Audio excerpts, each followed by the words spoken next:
अजित पवारांच्या राष्ट्रवादीची सुद्धा आज मुंबईमध्ये बैठक आहे। अजित पवारांनी सुद्धा त्यांच्या सगळ्या संपूर्ण राज्यभरातल्या विजयी उमेदवारांना मुंबईमध्ये बोलावलंय। सकाळी 11 वाजता त्यांचं निवासस्थान देवगिरी या बंगल्यावर बैठक होणार आहे। अजित पवारांनी सुद्धा आता बैठक बोलावलेली आहे। सगळ्या नवनिर्वाचित विजयी उमेदवारांना इथं बोलावलेलं आहे। मुंबईमध्ये देवगिरी या त्यांच्या निवासस्थानी बैठक होणार आहे।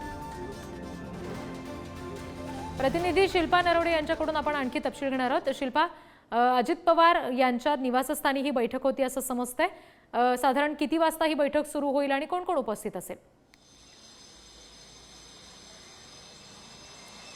नक्कीच रिद्धी, काल आपण पाहिलं विधानसभेचा निकाल आला आणि त्यानंतर महायुतीमध्ये हालचालींना वेग आलेला पाहायला मिळत आहे। मुख्यमंत्री एकनाथ शिंदे यांनी देखील बैठक बोलवलेली आहे आणि त्यानंतर अजित पवार यांनी देखील आज सकाळी 11 वाजता बैठक बोलवली आहे। सध्या आपण देवगिरी बंगल्यावर आहोत आणि आपण इथे बघू शकतो हालचालींना वेग आलेला पाहायला मिळत आहे। मंडप देखील इथे देवगिरी बंगल्यावर उभारण्यात आलेला आहे आणि जे विजयी उमेदवार आहेत त्यांना अजित पवारांनी देवगिरी बंगल्यावर बोलवलेलं आहे। स्वतः अजित पवार त्यांचं स्वागत करणार आहेत। अनेक कार्यकर्ते हे बुके घेऊन अजित पवारांचं स्वागत करायला येत आहे आणि विशेष म्हणजे देवगिरी बंगल्याच्या बाहेर बॅनर लागलेले आहेत।